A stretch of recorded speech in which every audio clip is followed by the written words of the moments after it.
Posgrados de Universidad Mayor presenta. Hemos escuchado en los últimos días fuertemente hablar del clientelismo, pero también el término movimiento social sigue muy vigente, el movimiento estudiantil. ¿Cuáles son los próximos desafíos de la política para enfrentar, por ejemplo, estas dos situaciones? Vamos a conversar acerca de eso y mucho más en esta mesa de diálogo instalada hoy para discutir junto a Manuel Antonio Garretón, sociólogo, que nos acompaña. Bienvenidos.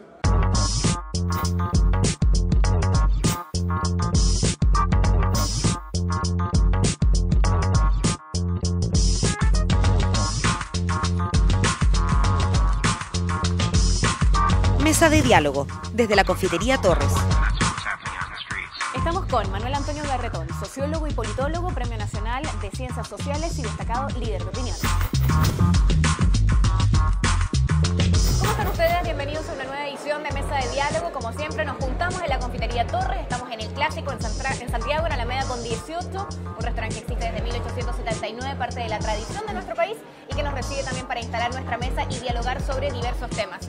Cada ciertos meses lo invitamos y la verdad es que apreciamos bastante su análisis de la realidad de lo que está pasando. Hace frío en Santiago, pero la política está bastante caliente. Nos acompaña Manuel Antonio Garretón, sociólogo. Gracias por estar nuevamente junto a nosotros, Manuel Antonio. Buenas noches, muchas gracias. La invitación. Y perdón por que estoy un poco difónico. Te agradecemos aún más que con el resfrío y todo te tengamos aquí. Vamos a ver cómo va.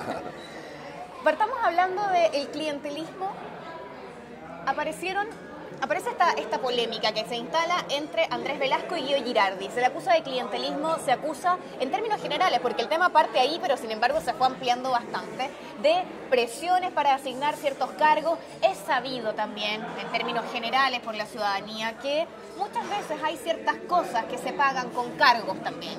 ¿Pasa un poco esto? ¿Cuál es tu análisis frente a esta polémica que se instala? Bueno, yo creo que hay dos cosas que hay que tener en cuenta. La primera es el tipo de acusación que se hace contra Girardi bajo el tema genérico del clientelismo. Lo cierto es que el clientelismo es una de las prácticas negativas que pueden existir en la política. Ahora bien, hay que entender también el clientelismo desde el punto de vista del cliente, de aquel que demanda. También ocurre muchas veces que cuando el sector que demanda es un sector popular, es porque no ha encontrado en los canales institucionales posibilidad de expresión de sus demandas. ¿Ausencia de justicia social? Por ejemplo, y entonces interviene alguien que hace de mediador ante el Estado y que de algún modo los representa saltándose los canales oficiales de los partidos. Esa es una forma de clientelismo que ahí donde los canales oficiales son muy elitarios, no son representativos, se buscan otra forma y yo creo que es un clientelismo que existe y ha existido siempre.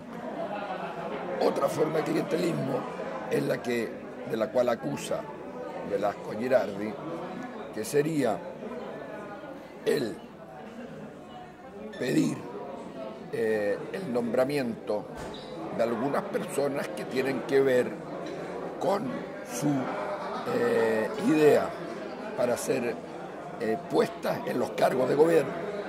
La pregunta que uno se hace, esa práctica puede ser la presión, puede ser una práctica negativa, pero ¿qué tiene clientelismo eso? ¿Dónde está la relación clientelar? Aparecía el expresidente Ricardo Lagos diciendo que en su gobierno también había pasado en algún minuto, que alguien había ido a decirle, mire, debería poner a esta persona aquí, acá, pero de ahí a que le digan, si no lo hace va a tener tal sanción, amenaza, etcétera, es otra cosa. A ver, el problema, yo lo que insisto, yo puedo pedir que pongan en cargos a tales y cuales personas. ¿Qué tiene eso de clientelismo? ¿Dónde está el clientelismo? ¿Por qué no le llama puerta a eso? ¿Por qué le llama clientelismo? ¿Dónde está la clientela? ¿Dónde está el patrón y dónde está el cliente? ¿Qué tiene que ver eso? Eso demuestra la absoluta ignorancia de alguien como Velasco. Además de la utilización del término. Claro, o sea, no sabe lo que es el clientelismo, no sabe lo que es. Entonces, después dice mala práctica. Ahora, ¿dónde estaría el problema? El problema estaría no en que yo pido que me pongan a tales y cuales personas, porque de hecho los partidos presentaban listas siempre y siempre lo han hecho en cualquier tipo de gobierno.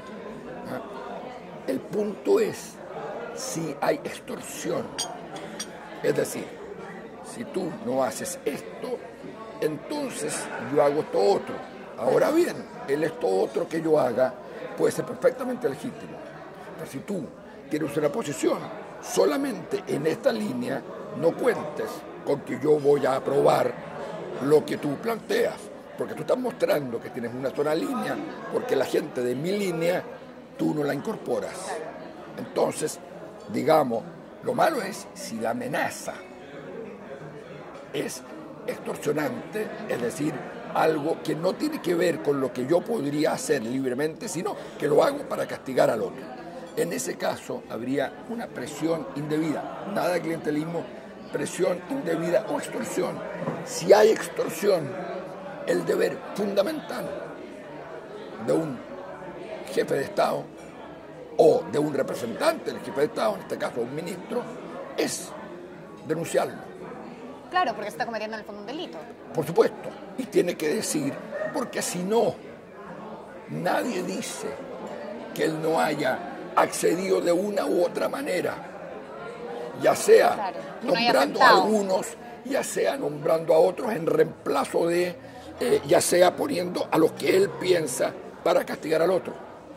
Entonces, al no hacerlo público, Velasco está ocultando una mala práctica de él, porque no está poniendo al público cuáles son los criterios con los cuales él nombra.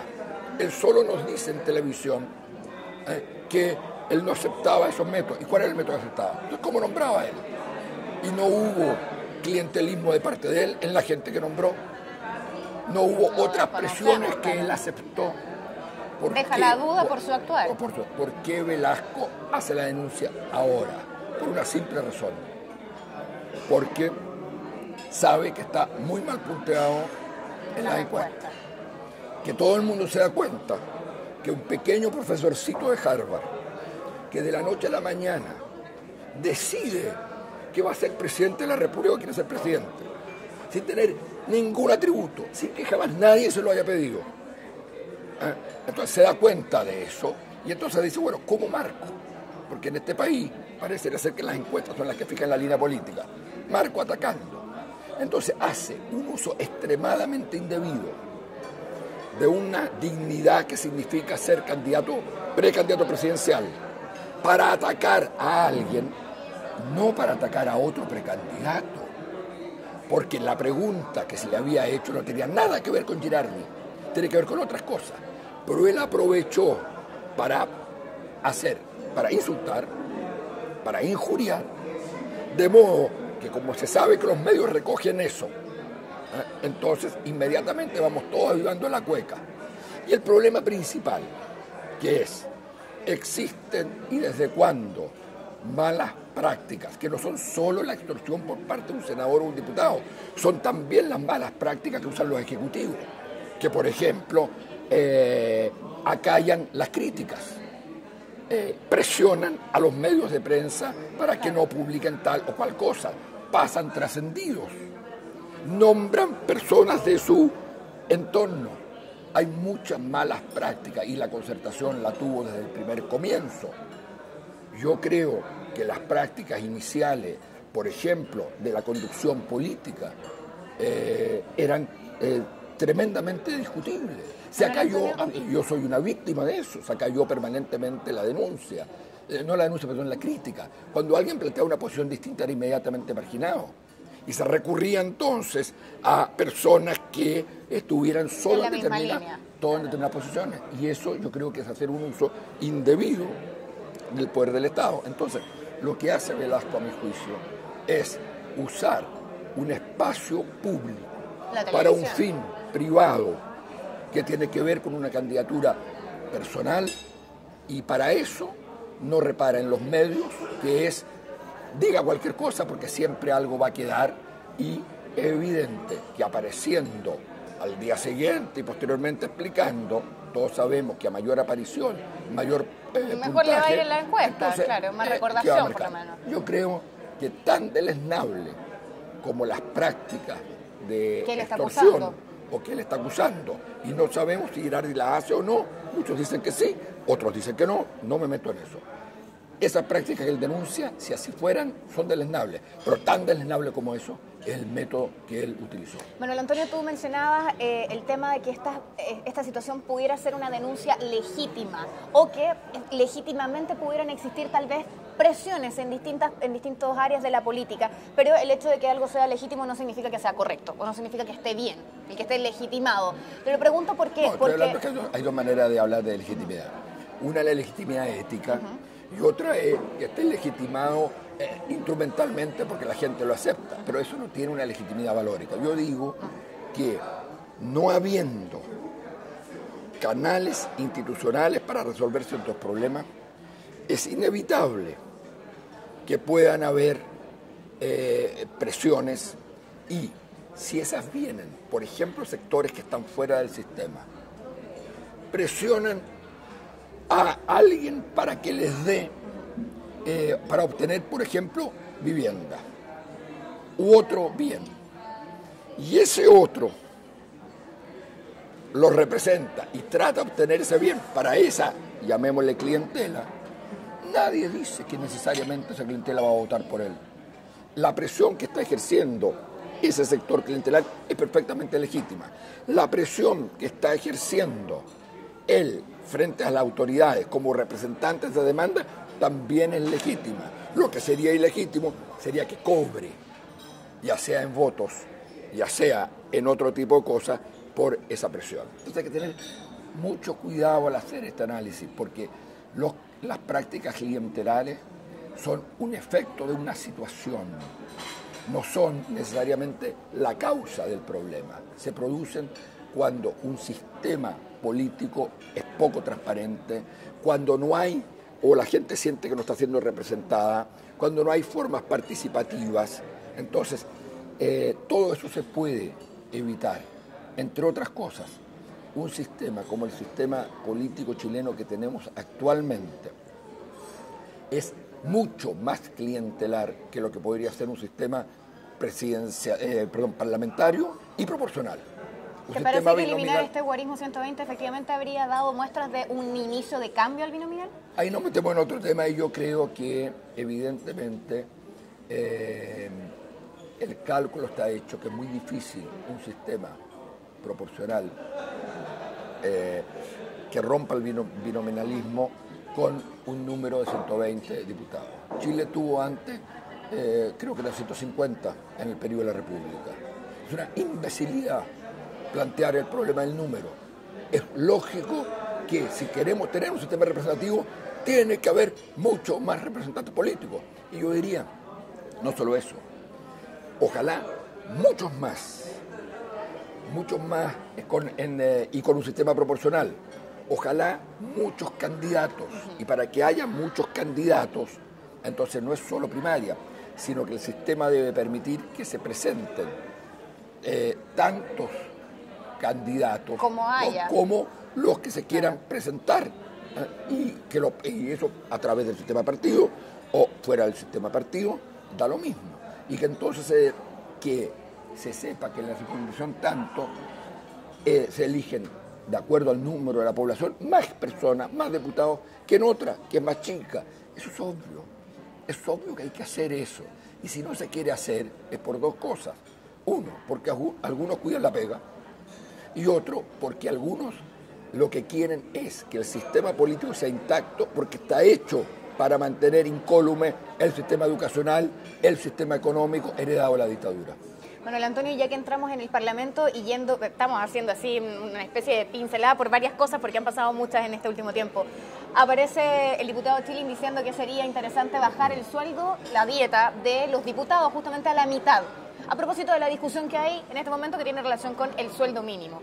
Y ya que estamos en el Parlamento, ¿cuál es tu opinión frente a eso? Mire, yo no estoy convencido que el problema vaya por la baja remuneraciones no creo que al haberse fijado una determinada dieta... Lo que pasa, a ver, lo primero es que la dieta no debiera ser fijada por los parlamentarios. Esto me parece claro. Debiera ser fijado... Puede ser juez y parte. Debiera ser fijado por otro.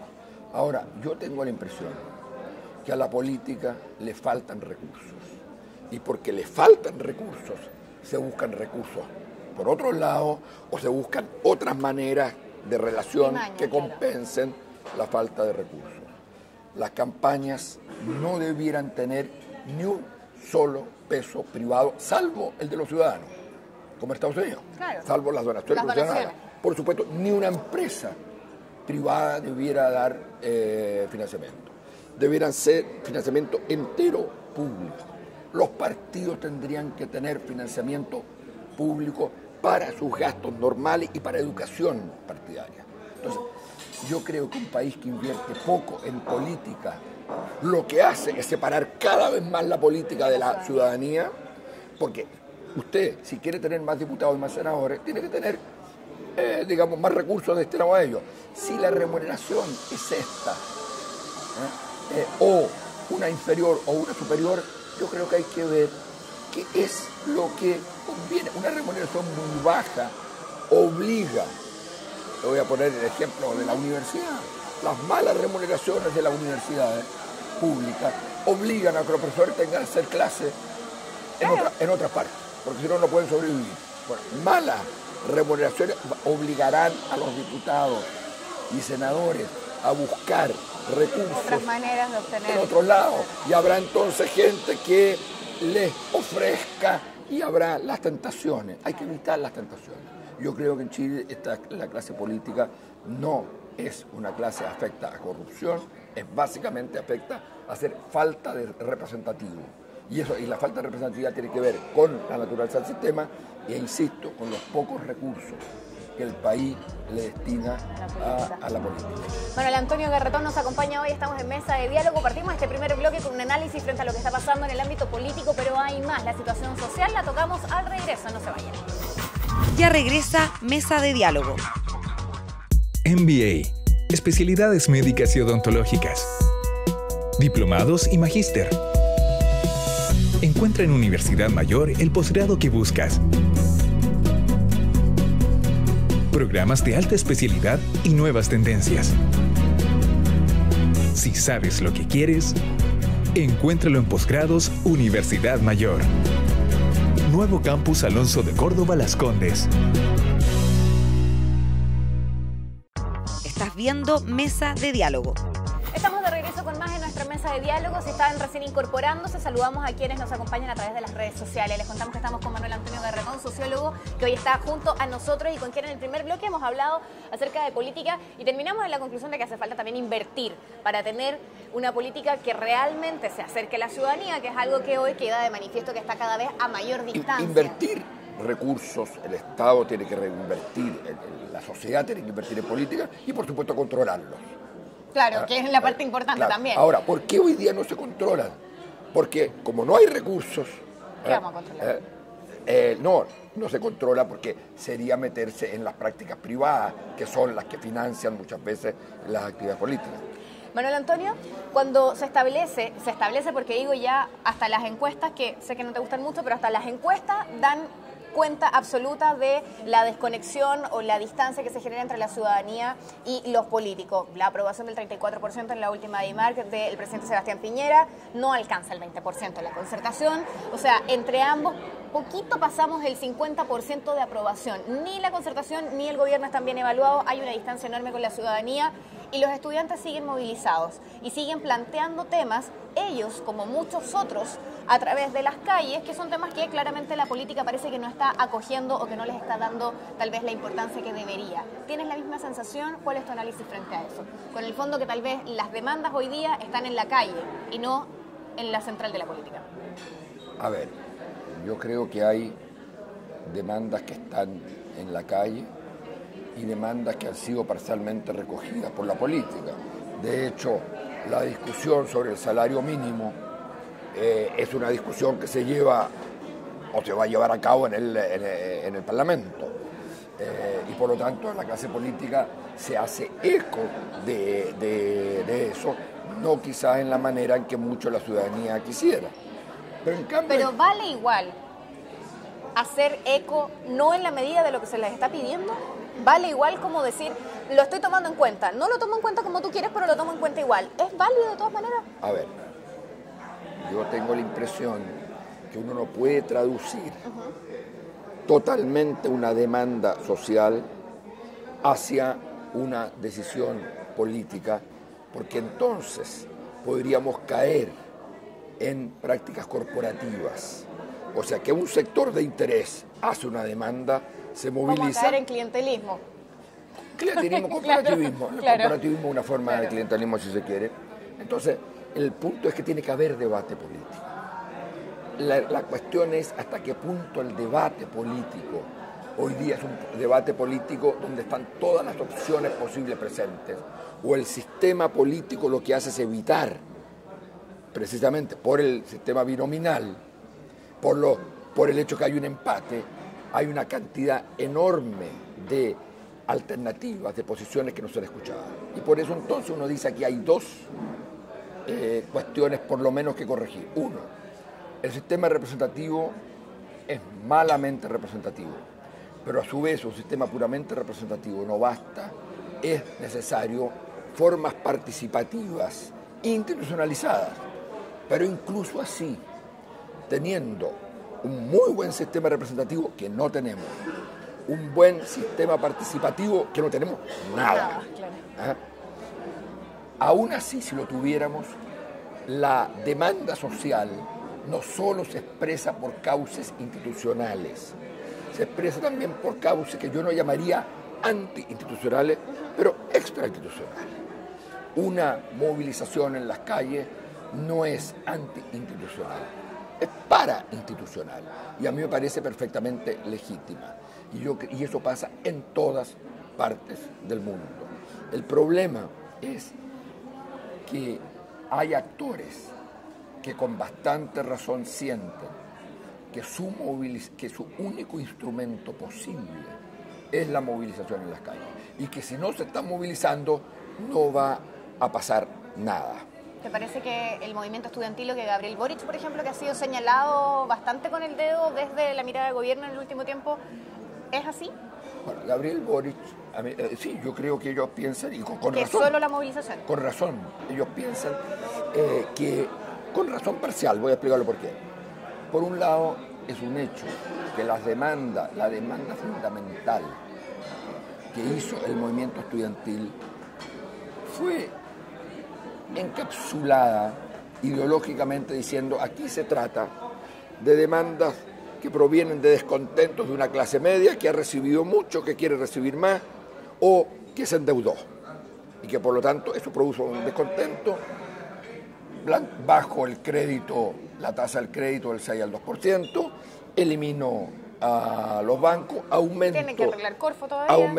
Aumento la cobertura de las becas, digamos, y de la gratuidad al 60% y resuelve el problema. Falso. Porque el movimiento estudiantil, a diferencia de otros movimientos, por ejemplo, yo creo que el movimiento de la gente afectada por la polar tiene mucha naturaleza. Incluso el movimiento de los sectores de los padres y apoderados que apoyan al movimiento estudiantil es distinto. Uno puede ahí interpretarlo como un descontento. El movimiento estudiantil plantea un cambio en la estructura. No es un puro descontento por una situación de la suma de individuos. Plantea, como en otra época, el movimiento obrero, al plantear mejoramiento de las condiciones, planteaba otra relación con el trabajo, planteaba la superación del capitalismo. El movimiento estudiantil lo que está planteando, y eso es lo que hay que entender, es el paso a otro tipo de sociedad. ¿A qué tipo de sociedad? ¿A una sociedad socialista? No. Está planteando salirse de la sociedad heredada de la dictadura militar. Y esa sociedad se mantiene básicamente sobre la base de dos grandes anclajes a la época de la dictadura. Uno, el modelo económico, el predominio del mercado en todos los ámbitos de la sociedad, donde el Estado pasa a ser solamente subsidiario, el predominio de lo privado, de lo individual, por sobre lo que tan maravillosamente Iván Fuentes llamaba el cardumen. Aquí lo que importa son cada uno de los pescaditos y cada uno reclamando por sí mismo y no el cardumen que es el país. Y el movimiento estudiantil, entonces, ese es el primer principio. Y el segundo principio que mantiene la sociedad chilena atada a la época de la dictadura es un sistema político que consagra el empate para evitar el cambio en el modelo socioeconómico. Entonces, y eso se expresa especialmente en el sistema educacional y por supuesto en el sistema electoral. Entonces, el movimiento estudiantil lo que está planteando es el término de esa sociedad, el paso, lo que uno podría llamar completar la democratización, que en este país el mercado deje de ser el que manda y pasa a ser un Estado que exprese la soberanía popular, un Estado no subsidiario, sino que intervenga y garantice el derecho a la educación, el derecho a la salud, etcétera, que lo promueva, que promueva también el desarrollo y que por lo tanto tenga injerencia económica y que el día de mañana, cuando hay una crisis tan grande como fue la del Transantiago, el Estado pueda crear una empresa pública o que se descentralice de tal manera que realmente las regiones tengan sus propios recursos, su propia forma de gobierno, que lo tenga también el pueblo mapuche. Es decir, están planteando el cambio en la estructura de la sociedad heredada de la dictadura. Y eso, entonces, va mucho más allá de un conjunto de demandas. Del crédito. Exactamente, porque no es solo satisfacer a clases medias descontentas.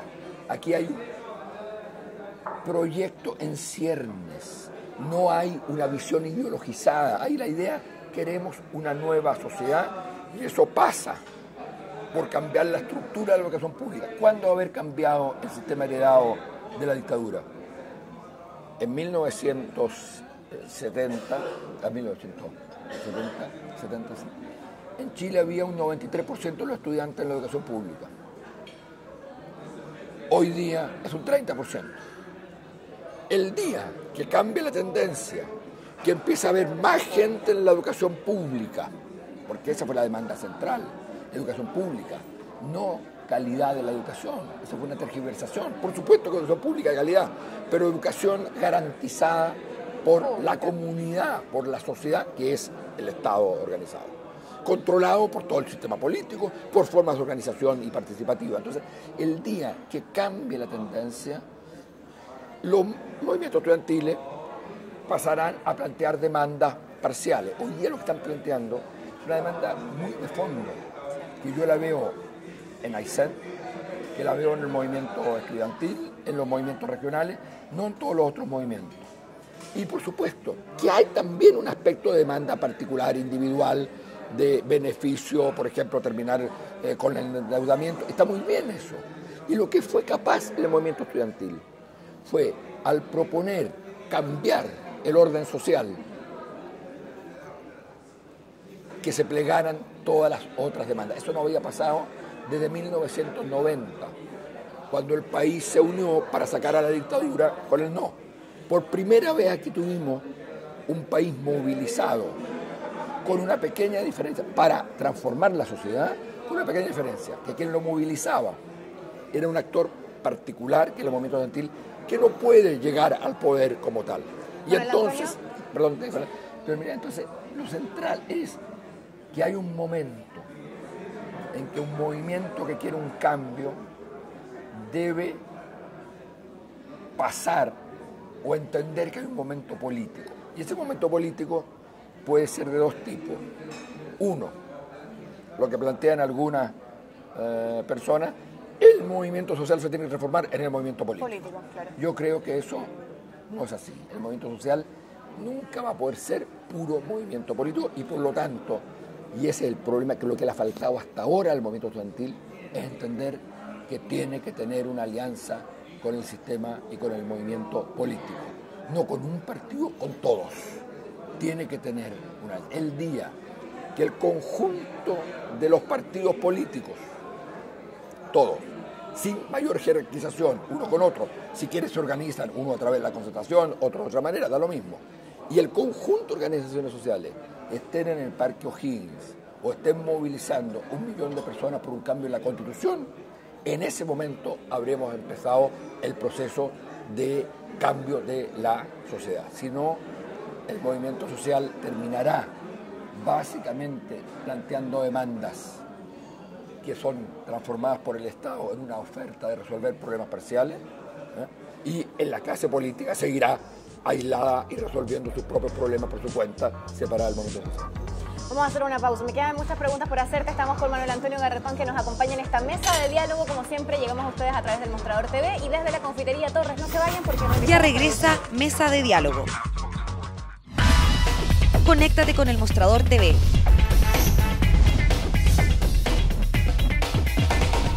Búscanos en Facebook. Síguenos en Twitter. Comparte nuestros videos. Y revisa nuestra web. Nos mantenemos conectados a ti gracias a las redes. El Mostrador TV. Estás viendo Mesa de Diálogo. Estamos con más en nuestra mesa de diálogo. Los saludamos si están recién incorporándose. Una amena conversación, una discusión, un debate, un análisis frente a lo que ha estado pasando en el último tiempo junto a Manuel Antonio Garretón, que nos acompaña. Antes de avanzar, es momento de saludar a Universidad Mayor, donde puedes encontrar posgrados de alta especialidad y nuevas tendencias. Si sabes lo que buscas, entonces encuéntralo en Universidad Mayor. Hablábamos acerca del movimiento estudiantil. Y yo te preguntaba, Manuel Antonio, por la imagen que tenías tú de Gabriel Boric y de cómo estaba haciendo él tal vez esta conducción. Y por cierto, viene también sobre la palestra el tema de Camila Vallejo y de las declaraciones de Gabriel Salazar respecto de ella. ¿Cuál es tu opinión frente a eso? Bueno, primero que nada, déjame decirte que tengo una altísima opinión de Boric. Creo que es un dirigente de primer nivel, muy articulado. Hablar con él es igual que hablar con un profesor, en cierto modo, pero al mismo tiempo con toda la pasión y la fuerza que tiene un dirigente estudiantil. Creo que ha ido aprendiendo. Y eso habla muy bien de él, porque del Boric que dijo, el enemigo es la clase política y las instituciones, al Boric de hoy yo creo que hay una enorme maduración, porque es un profundo error pensar que la clase política tratada como conjunto es un enemigo, o que las instituciones, porque si esos son los enemigos hay que eliminarlos. Entonces la lucha principal es contra la clase política y contra las instituciones, y no con las instituciones para transformarlas y con la clase política para transformar la sociedad. Entonces yo creo que ese es un punto fundamental, y en ese sentido yo tengo la impresión que había en ese momento, cuando formula eso, y todavía un poco, pero creo que ha avanzado mucho, había una falta de comprensión que la política no es la pura expresión de cada uno de los movimientos sociales, sino que es algo que se ubica más allá y más acá, que implica un debate, un tipo de acción, formas de representación que son distintas al movimiento social, y que por lo tanto hay que aceptar que hay un momento político que no lo pueden hacer solo los movimientos sociales. Y ahí es donde se equivoca, a mi juicio, fundamentalmente Gabriel Salazar, cuando, para ponerlo en simple, le dice a Camila Vallejo que tiene que salirse del Partido Comunista, porque ahí no tiene ningún futuro político. Pensar que el futuro político se tiene solo desde los movimientos sociales es aspirar a que movimientos sociales lleguen al poder. ¿Cómo? ¿A través de qué forma? ¿De elecciones o de la toma del poder? O sea, ¿qué hay como visión de toma del poder detrás? Ahora, alguien podría decir, no, se trata que del movimiento social vayan a surgir los partidos. Bueno, en la historia de Chile, y hay un gran historiador en ese sentido, que es el grupo Salazar, pero que piensa exactamente contrario y que piensa mucho más como yo, que en la historia de Chile todos los partidos, desde los 30 para adelante, se crean como divisiones o escisiones de los partidos existentes. No se crea ninguno desde fuera. de los partidos. Disidencias, en el fondo. Disidencias que van... Ahora, para eso hay que tener un sistema institucional que lo permita. El sistema binominal no lo permite, porque deja a todos los partidos fuera del sistema electoral, fuera del sistema parlamentario. Por lo tanto, el sistema proporcional lo permite. Y es muy probable que en el primer momento que hubiera un sistema proporcional en elecciones se presentaran muchos partidos. Y eso va a significar que se va a ir decantando y generando nuevas coaliciones, pero no van a ser traducción estricta del movimiento social. Y en ese sentido, Camila Vallejo hace muy bien en tener una militancia partidaria, como hacen otros, y Boric y otros, como Jackson, por ejemplo, hacen muy bien en tratar de crear un partido, entendiendo que sin partidos políticos distintos a los movimientos, o la política se coma el movimiento, o el movimiento se coma la política, y eso hace la sociedad inmanejable. Manuel Antonio, volviendo al origen del tema estudiantil, que tiene que ver con las cosas que ellos han planteado sobre la mesa y con, por cierto, las denuncias que han aparecido a raíz de lo que ellos han planteado. ¿Cuál es tu sensación? Recordad no solo que eres sociólogo, sino que eres profesor también. ¿Cuál es la sensación que te queda cuando aparecen las declaraciones del rector de la Universidad del Mar? Cuando se abre esta olla a presión de lo que estaba pasando en ese lugar. ¿Cuáles eran las declaraciones? Cuando él da cuenta de esta situación donde el doctor renunciado. Claro, de la Universidad del Mar. Bueno, yo tengo la impresión problemas con las platas. Que lo que él hizo fue, digamos, dar a conocer algo que ya todo el mundo sabía. Claro. Lo había revelado nada menos que Lavín, y le costó el cargo, cuando dijo que él había retirado utilidades de la Universidad del Desarrollo, que él había creado. Y si usted retira utilidades es porque hay ganancia, claro, es porque hay lucro. Entonces, yo tengo la impresión que en ese sentido, teniendo una muy buena opinión de ciertas líneas que ha seguido el ministro de Educación, Harald Beyer, por ejemplo, su participación en la marcha por la diversidad, pero no solo eso, también cuando consideró un error el programa especial de sexualidad que había acogido los libros de los colegios, de los colegios, y cuando también planteó respecto de se le hizo ver el error que significaba hablar de régimen militar, haber cambiado la dictadura por régimen, y también fue abierto en eso. Junto a eso, yo creo que él todavía tiene una percepción que en sí mismo el lucro en la educación no es malo. De hecho, hay un problema fundamental que se olvida. En la educación superior existe por ley lucro en los centros de formación técnica y en los estudios profesionales. Esto tiene que desaparecer. El lucro tiene que desaparecer. ¿Y cómo tiene que desaparecer el lucro en la educación privada que tenga fondos del Estado? La educación privada que tenga fondos del Estado. Y yo creo que es muy malo, es muy mala señal. Y entiendo que esto es muy discutible y que haya mucha gente que puede estar en desacuerdo conmigo. Es muy mala señal dar becas a estudiantes para que vayan a la educación privada. ¿Por qué? Porque se le sigue fortaleciendo, se sigue manteniendo la tendencia de una mayoría en la educación privada y la educación pública va siendo residual. Lo que habría que pensar es que la educación pública tiene que aumentar su oferta. Y si el tamaño de una universidad no lo permite, hay que crear nuevas universidades públicas.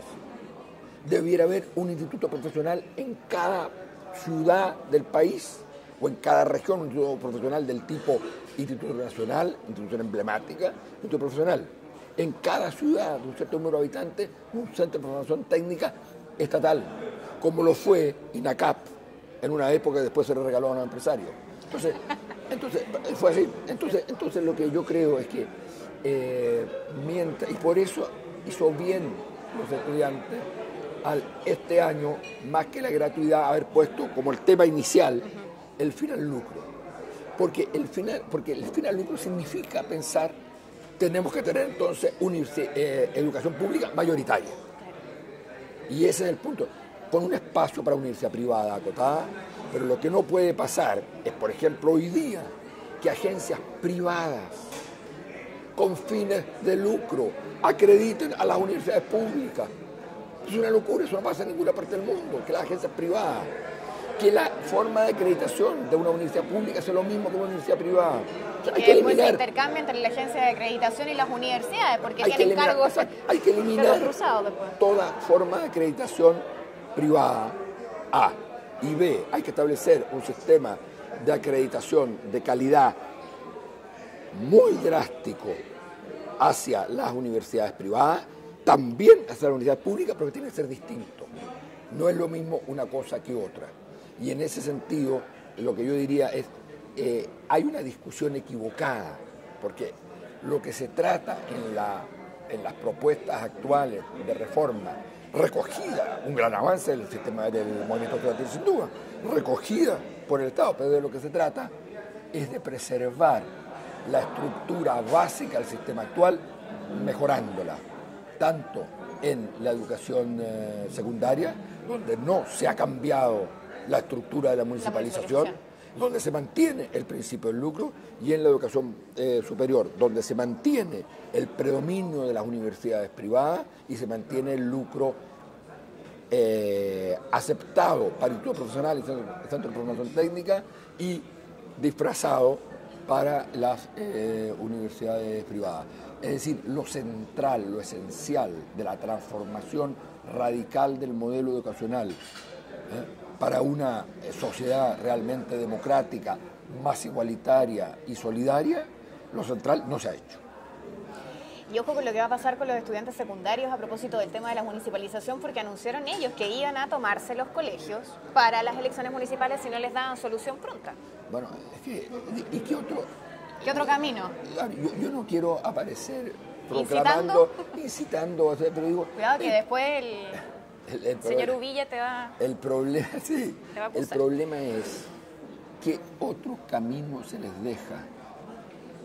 ¿Qué otro camino se le dejó a los estudiantes secundarios cuando después de todo el movimiento en 2006 se tomaron sus reivindicaciones, se cambiaron y en el campo político, por veto de la derecha, porque hay que reconocer que la Concertación y el gobierno de Bachelet enviaron un proyecto en que se eliminaba el lucro y se intentaba cambiar la estructura de municipalización. Eso por negociaciones con la derecha, que lo impidió, quedó ahí. Y entonces la educación secundaria hoy día sigue la tendencia de una mayor privatización, de la mantención del lucro, y eso por supuesto debilita la calidad, y eso es lo que le permite entonces a la derecha decir, no ve, la educación municipal está en decadencia, porque no funciona, claro, pero si es que está hecho para eso, el sistema educacional está hecho.